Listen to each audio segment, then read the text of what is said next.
पूर्व मंत्री और विधायक लखन घनघोरिया ने मुख्यमंत्री डॉक्टर मोहन यादव को मांग पत्र सौंपकर जबलपुर जिले की कानून व्यवस्था सहित अन्य समस्याओं को हल करने की मांग की गई।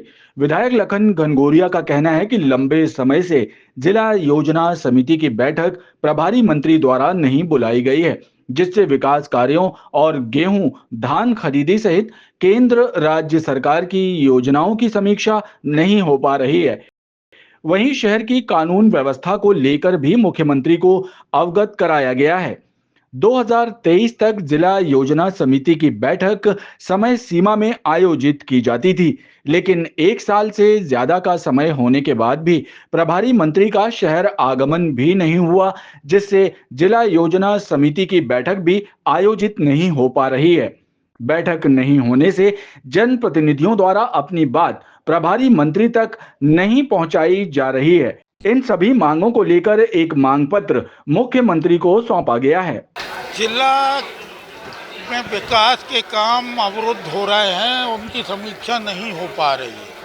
1.5 साल से जिला योजना समिति का जो कॉन्सेप्ट था, प्रभारी मंत्री के नेतृत्व में उनकी देखरेख में ये समीक्षा बैठ के होती रहती है, जिसमें ज्वलंत मुद्दे भी होते हैं, जैसे जल संकट, जल प्लावन और कानून व्यवस्था की अराजक स्थिति है, तो उसमें समीक्षा होती है। किसानों के लिए कृषि कार्य में जो बाधाएं हैं, बीज, खाद और अपन समझ लें कि धान खरीदी, गेहूं खरीदी, वो सारी चीज़ें निर्धारित होती थी कि वो सुचारू रूप से चल रही हैं अथवा नहीं। तो जिला योजना समिति एक ऐसा माध्यम था कि प्रभारी मंत्री उसकी बैठक लेके हर महीने 2 महीने में समीक्षा करते थे। वर्तमान सरकार में जब से सरकार का गठन हुआ है, एक भी बैठक नहीं हुई। तो जबलपुर में नहीं हुई एक भी बैठक, इसका मतलब ये है बाकी जिलों में हुई है, तो सरकार की प्राथमिकता में जबलपुर नहीं है। सरकार जबलपुर को प्राथमिकता में नहीं गिनती है। इस आशय का हमने पत्र दिया है मुख्यमंत्री जी को। एक बड़ी अराजक स्थिति शहर में बनी है। देशभक्ति जनसेवा वाली पुलिस जो दिन रात मेहनत करके आम जनमानस के लिए सुरक्षा प्रदान करती है, कानून का राज स्थापित रहा है, इसके लिए प्रयास करती है, लेकिन पिछले साल भर से एक अजीबोगरीब स्थिति बनी और इस समय तो ज़्यादा है कि अवैध चालान को लेके पुलिस और वकील आपस में भिड़े। कानून का परिपालन कराने के लिए पुलिस भी जरूरी है और कानून का परिपालन के लिए वकील भी बात है। ये टकराव क्यों? कहीं ना कहीं से कोई अपने दायित्व से मुकर रहा है।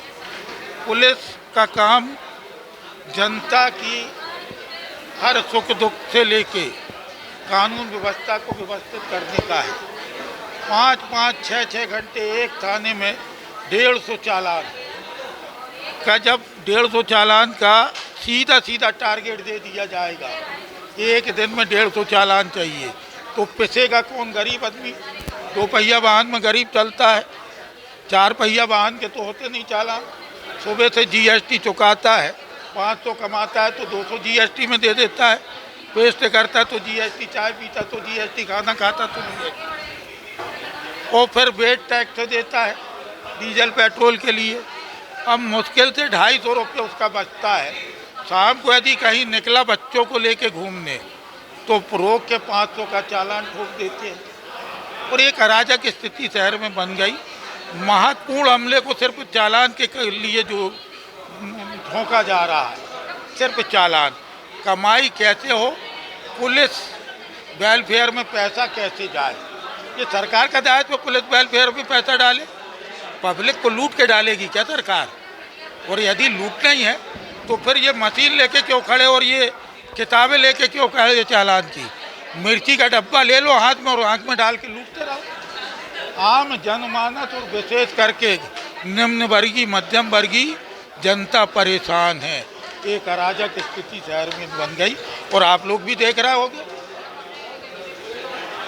सिपाहियों को 4-4 घंटे चालान में झोंक दिया जाता, उसकी एनर्जी ख़त्म हो जाती। जब वापस आके वो थाने पे अपनी डेस्क पे बैठता है तो कोई आगे तक पहुंच जाए किसी बात को लेके तो उससे चिड़चिड़ा के बात करता है। कुल मिला के यातायात अव्यवस्थित है, आपको कहीं कोई सिपाही व्यवस्थित करते नहीं मिलेगा, लेकिन चालान वसूल करते जरूर मिलेगा।